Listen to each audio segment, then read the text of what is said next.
Bonjour à tous. À la suite de ce que nous avons vu précédemment, quant à savoir notre génération, comment peut-elle être apte à recevoir la délivrance alors que nous sommes a priori le niveau le plus bas de tous. Puisque comme la Gemara dans Berachot nous dit, le Talmud dans Berachot nous dit qu'il y a un principe de Yeridat Adorot, que les générations vont et elles s'amenuisent et elles diminuent dans leur faculté. Elles sont capables de faire de moins en moins. Donc, on a posé la question la dernière fois, a priori celui qui devrait pouvoir accueillir le Mashiach, c'est eux les prédécesseurs, mais certainement pas nous. Eh bien, dans la même veine, nous allons expliquer maintenant cette chose-là sur un plan mystique, sur le plan de ce que la Kabbale nous dit, de ce que la Chassidoute nous en explique.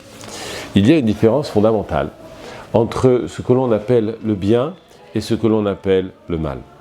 Ce qu'on appelle le bien est une émanation du Créateur, de la divinité.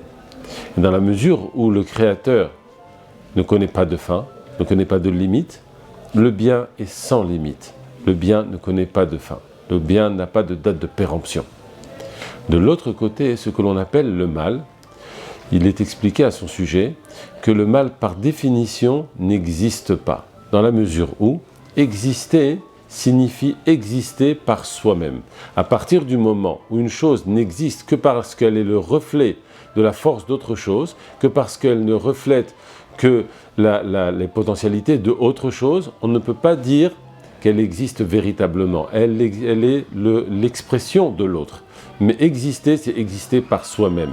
Or, qui peut dire « j'existe par moi-même, je ne dois rien à personne, je n'ai pas de père, je n'ai pas de mère, je n'ai pas de créateur, je n'ai pas de besoin, ni corporel, ni spirituel, ni moral, ni rien du tout ». Personne.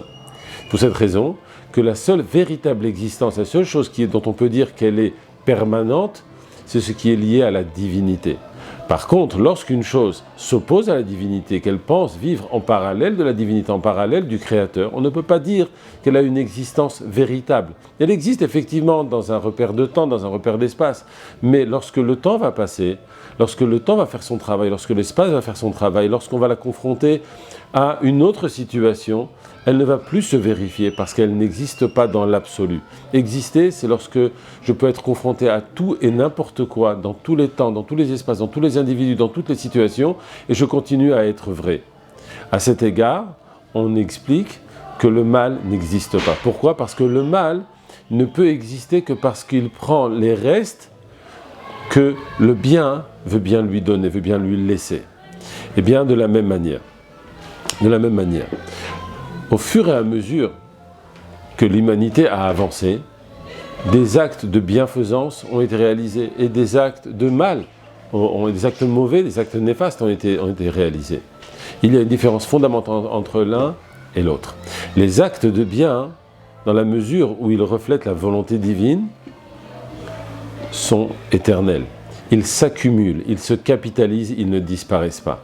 Par contre, les actes mauvais, eux, dans la mesure où un homme les a faits, et il a été puni pour cela, il a été nettoyé de cette négativité. Les actes mauvais, dans la mesure où une personne a fait un acte mauvais, mais elle a fait teshuva dessus, elle a regretté, elle n'a plus réalisé à nouveau ces actes mauvais, les actes sont effacés, ils sont annulés. Par conséquent, plus le temps avance, et plus les actes positifs s'accumulent, se capitalisent, et plus les actes négatifs, non seulement ils stagnent, mais même ils vont en régressant, puisqu'ils n'ont pas de pérennité, ils n'existent pas, ils ne tiennent pas le temps. Pour cette raison, qu'aujourd'hui, que 5781 années de l'existence du monde ont passé, on a une accumulation de 5781 années de bien. Et le mal, même s'il en existe à l'heure où je parle, mais c'est le mal que d'aujourd'hui, le mal de hier a été effacé, a été nettoyé. Et au fur et à mesure, et donc, si on va comparer l'un avec l'autre, il est évident que la quantité de mal est infiniment supérieure à la quantité de bien. C'est pour cette raison qu'aujourd'hui, notre génération est méritante, comme le dit le Rabbi, comme on l'a expliqué dans les vidéos précédentes. Alors que Dieu fasse que Mashiach se dévoile aujourd'hui même, on va pouvoir voir, pas seulement étudier ce qu'on est en train d'étudier maintenant, on va le voir avec nos yeux, de ce que ça soit d'une manière immédiate. Amen.